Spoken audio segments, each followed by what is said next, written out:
So I'm Abhilash Chandel. I'm an assistant professor of precision ag technologies and data management at Virginia Tech. And yeah, I mean, I've just completed my first year of appointment. And of course, I'm new to this project that I got to be part of last year when it all started. And I'll try to take you through all what we are doing as part of this project. So I think I've just mentioned about this. So okay, so when we talk about Virginia, it's agriculture of Virginia is the largest private industry with an economic impact of about $82.3 billion dollars as per the records of 2022. Most of the produced commodities rank among top 10 of the commodities produced in the entire United States.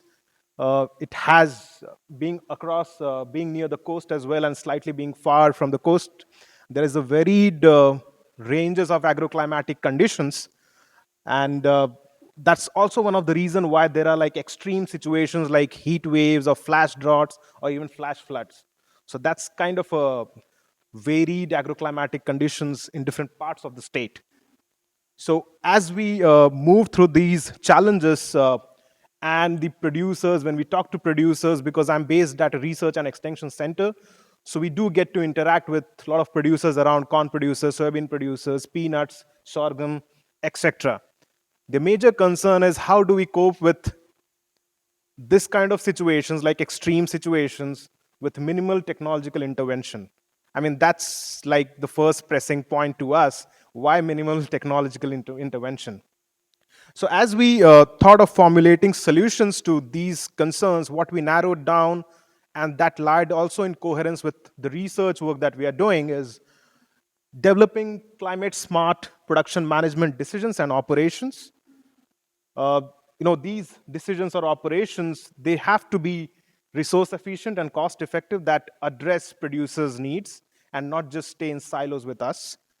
And solution, as we move forward, as we progress through this project, of course, leveraging public data, relying on open source analysis and cyber infrastructure, which is also protected, was one of the key points that we kind of narrowed down to, so that it addresses all scales of farmers, and it stays scale neutral despite whatever the farming size is, be it large scale, medium scale, or small scale.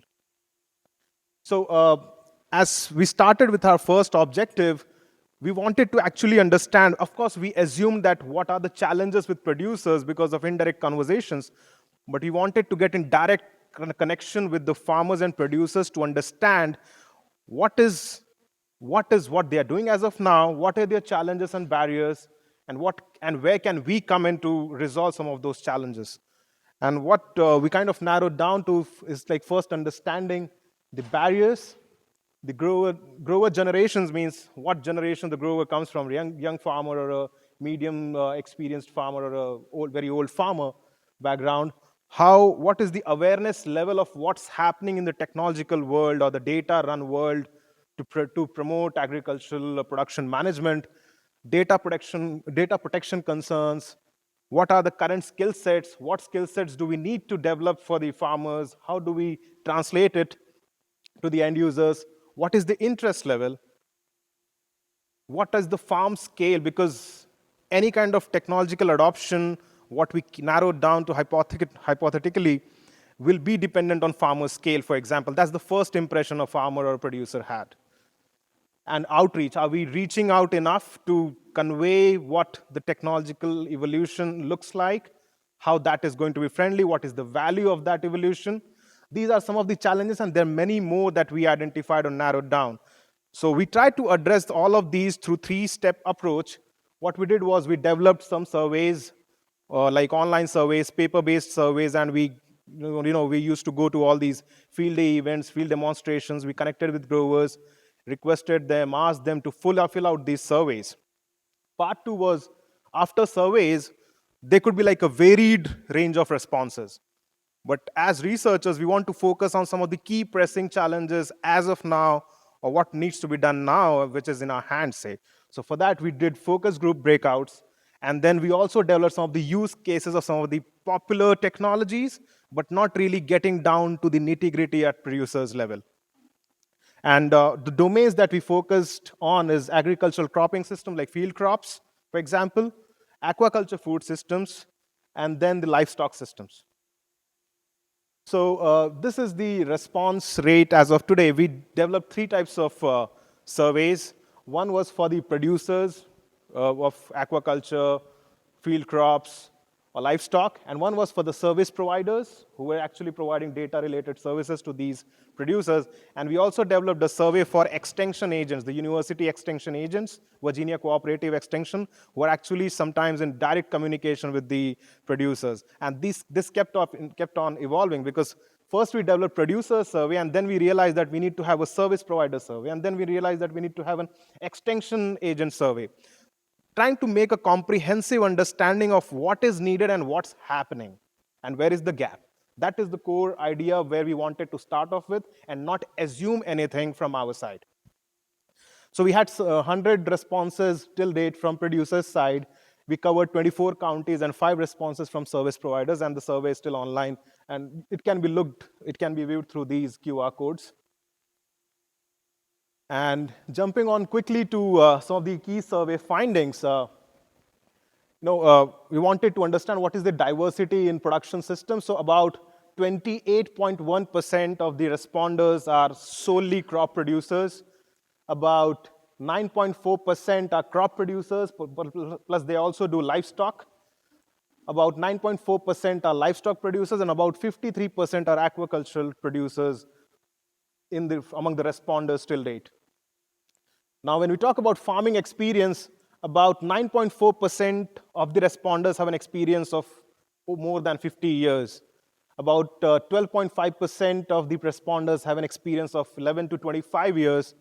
About 34.4% have an experience between 25 to 50%. And the maximum, like 44% of the producers have an experience between 1 to 10 years. So most of these producers are young or new farmers who are actually wanting to get to modern day agricultural practices.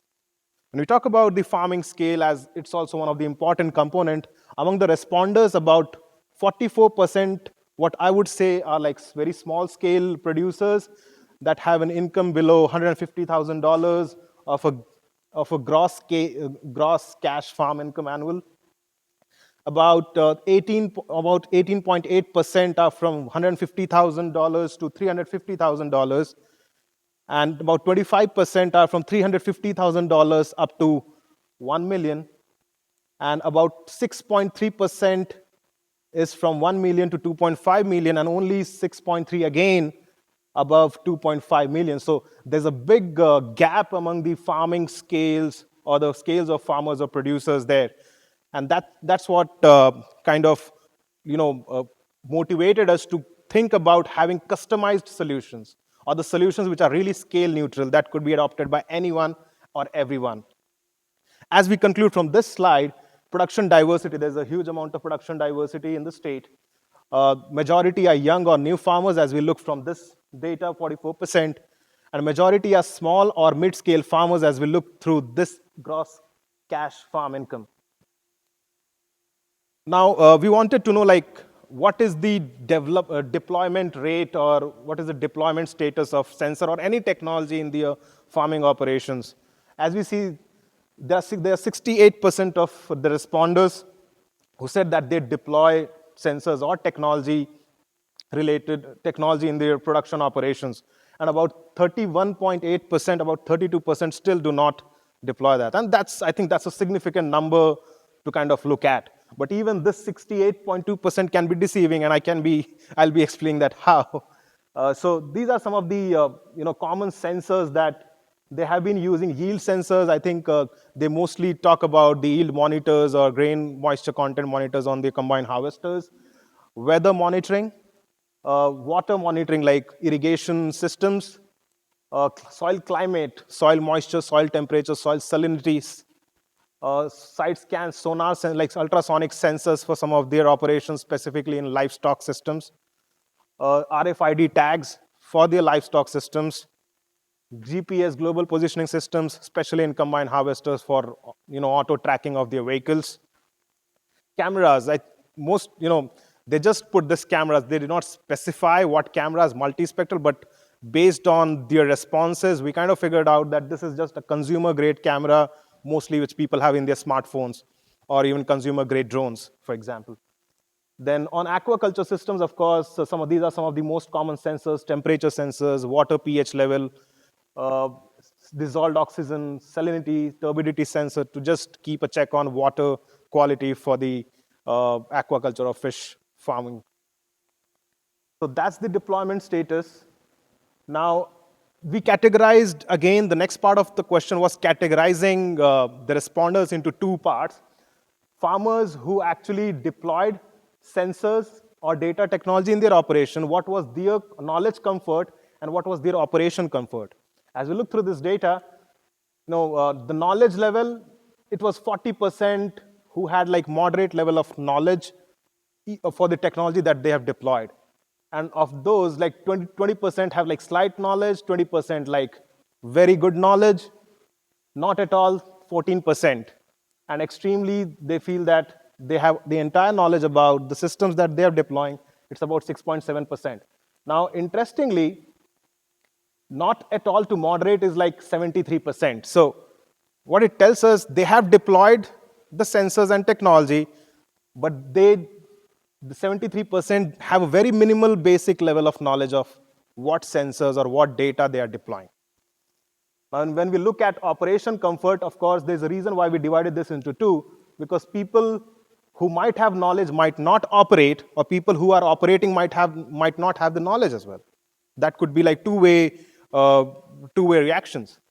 So as we see, about 40% of the responders said that they are moderately comfortable operating the technologies that are deployed in their farms. About 20% slight, very much comfortable, about 26.7%, not at all 6.7, and extremely 6.7. So what it tells us, not at all to moderate is like 66.7%, that there's still a lag in operation comfort level, which is like 66.7%. And as we conclude is, some farmers operate without knowledge as well, as we have to draw in nutshell. And what it indicates, maybe they're not able to extract full potential of the data, and they're not aware of what exactly is happening to their data and all those consequences related to data protection policies. They're still not aware of it if they do not have knowledge. That's what we kind of drew one of the conclusion. Now, among the farmers who have, or producers who have deployed sensors or technologies in their operations, as we see data collection and handling, what are the typical categories of devices that they use? So about 21.4%, they just use their smartphones. If there are some applications, there are applications available that you just take a picture and try to tally with some on the database, and then you get to derive some kind of information of what is your crop suffering from. There are a lot of applications there, but how trustworthy are those? They are still in question. So about 21.4% people are using smartphone devices. About 25% they use wired systems and manual data collections. If some grower is highly passionate and if he has so much time, they just install sensors, connect a manual data logger, they download that data on SD cards, and then they take it somewhere to their crop consultants, or if they feel that they are skilled enough, they just try to look at by themselves. Wireless acquisition, this is mostly when in the combined harvester operations where the data is getting collected through the sensors, and it is sent to the cloud of the company system like Climate or Ag Leader, for example. And about 39.3%, so they do not handle or collect the data. What it tells you, they have installed or they are using systems or sensors, they are put in their fields or farms, but they're not collecting data. So they're not really extracting the value of it and why they are collecting it. Just for the sake of it, we don't know. Now, that's the thing, despite deployment, 39% do not collect any data. And despite advancement, the wireless modes are underutilized. You see that 14.3%, we're like in the world of wireless. But even when you look at the soil moisture sensors, they're still mostly, the ones that are mostly used are wired ones. So limited access, a lot of wire lengths, and they just obstruct on-farm operations. I mean, I'm myself, in fact, is suffering from that problem because the wireless sensors are very expensive.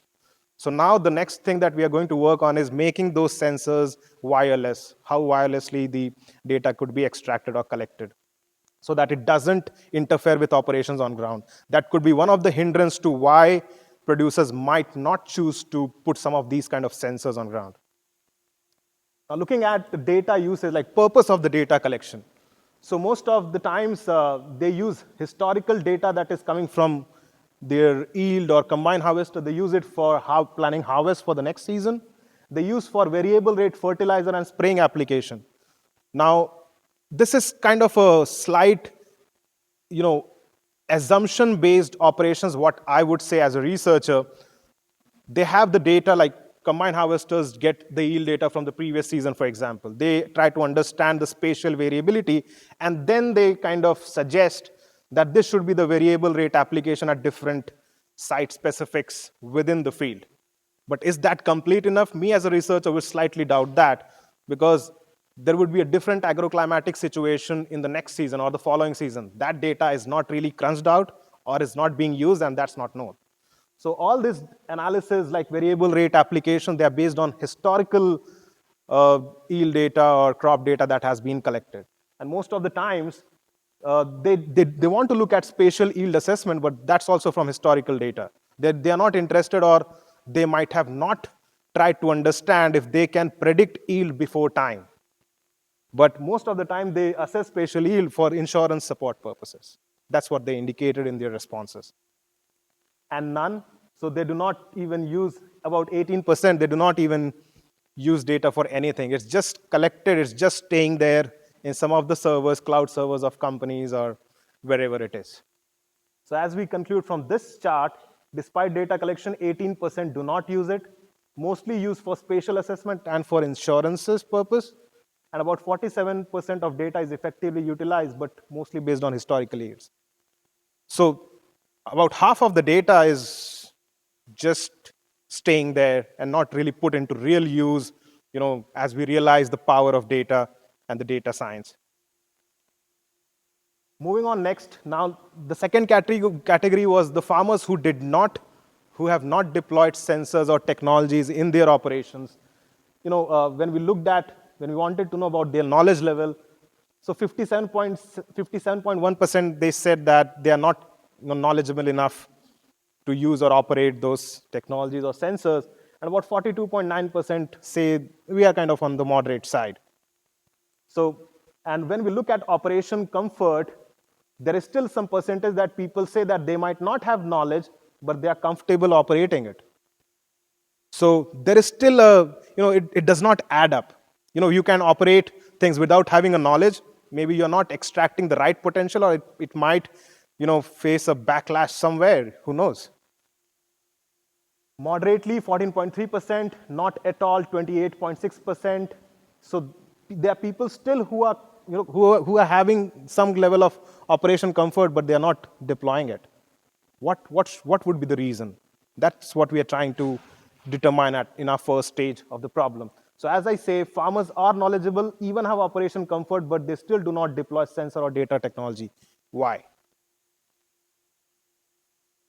So, then comes the most important question, why, to some extent.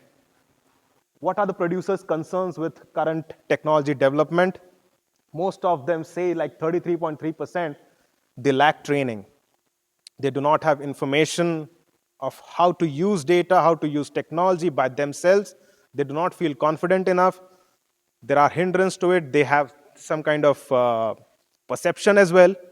And that's one of the reasons why 33.3% of the responders said that they lack in training, and why they are not using, or they are concerned about this part of technology deployment.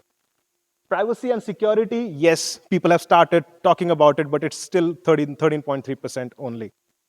And this is based on response from both, like people who have deployed sensor, who have not deployed sensors. And privacy, security, like data protection, getting weaponized. These are some of the concerns, but only 13.3%. So they might not have entire knowledge about what's happening in the world as of now. cost 26.7%. Some of the most recently developed or evolving technologies are kind of like very high in cost. And talking about Virginia, where almost more than half of the farming or producer community is among small scale to medium scale range, they are concerned about this. I mean, for an example, I was in a technological expo event about the ag technology, and I was trying to present about drones and applications of drones and the data decisions. The most important, the first point that came to their mind is that we are small scale growers. We are not confident how things will do, and if our crop fails, we are in the huge backlog. So there are like these kind of barriers that we wanted to understand, and getting regular technological updates. Most of the growers, of course, we do publish extension articles, we do write blogs, there are LinkedIn posts and everything. But still they feel that the technological updates are not reaching them in the format that they want. What we concluded from this is we cannot be thinking from our perspective. We need to get down to the producers level and talk in those terms. And that was one of the gap that was highlighted by the producers. So, of course, majority are small and mid-scale producers, as in the state of Virginia, and why we see these kind of numbers. Solutions for the cost side, of course, maybe open source using public data can bring down that cost. Cyber-secured platforms that are easy to understand and operate. So skills are needed to understand, interpret, access, and those kind of features are needed, and that information needs to be translated through technological demonstration, how we build up confidence among the growers. So this is that was part one, where we did the surveys and thing. Then the next part was narrowing down to what we can do as of now, moving with time ahead. We conducted a focus group meeting with limited number of farmers, but trying to get farmers from different backgrounds. So this is a depiction schematic of how we conducted that. First, we had like 11 producers who showed up. We divided them into two groups and asked them. We did not influence them. We did not mention a single word about what is the technological level or advancement. We did not even talk to them. We just said that this is the structure. We made them sit in two groups and asked them identify the challenges related to this. What they narrowed down, they highlighted like a lot of challenges. And then in the next stage, what we did, we narrowed down to top 5 challenges in today's time as we feel.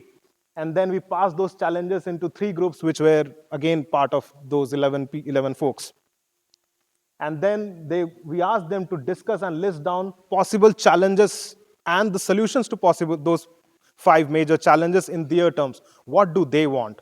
Where is their comfort level? How can we change their perception? What is their current technology acquaintance level?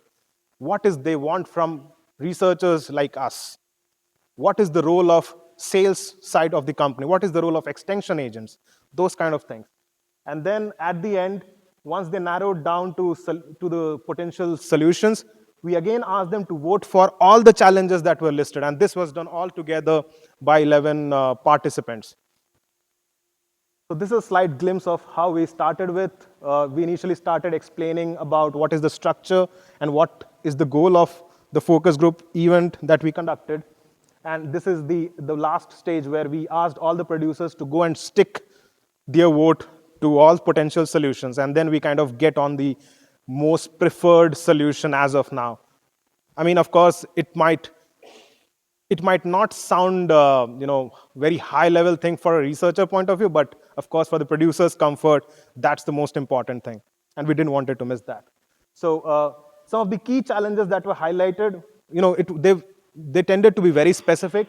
For example, the soil testing data not handled in usable formats.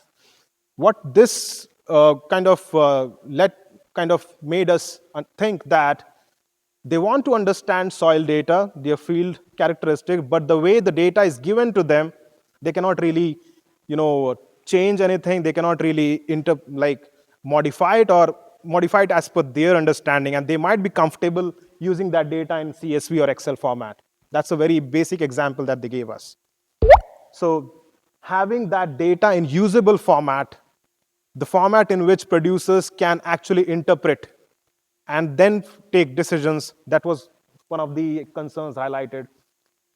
They were very upfront in saying that companies are good at sales but poor in tech support. So once the technology is solved, they face like really hard time to kind of get behind the company to kind of solve any kind of problem that they were facing. Limited updates, communication on technology evolution, as I mentioned, they feel that there's no sufficient information getting to them on how technology is developing, what is some of the most useful technology for them that they can be taking up. Limited data protection, of course, as I mentioned, they are starting to get concerned about data getting weaponized. With all the geopolitical situations across the globe, they've started thinking about it. Data handling, value, and usage, they still have hard time in understanding. Of course, there's a skill part to it, like how to handle and manage data by themselves, how to realize the actual value of data, and how to actually put that data to use. Farmers or producers are not interested in high level numbers. They want decisions at the end that they can implement to their operations.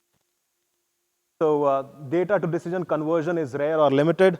High cost and infrastructure requirements. I mean, if you want a wireless technology that is dependent on internet and the farmer does not have an internet connectivity in his farm, I mean, that's a very big setback for technology developers when we talk about data or cloud data accessibility. On-farm connectivity, explicit training and demonstrations are limited and not available. So of course, we conduct field days, but those are still might be in the fashion of how we used to conduct them like 15 years ago. So I think there's a need to change the way these events are conducted.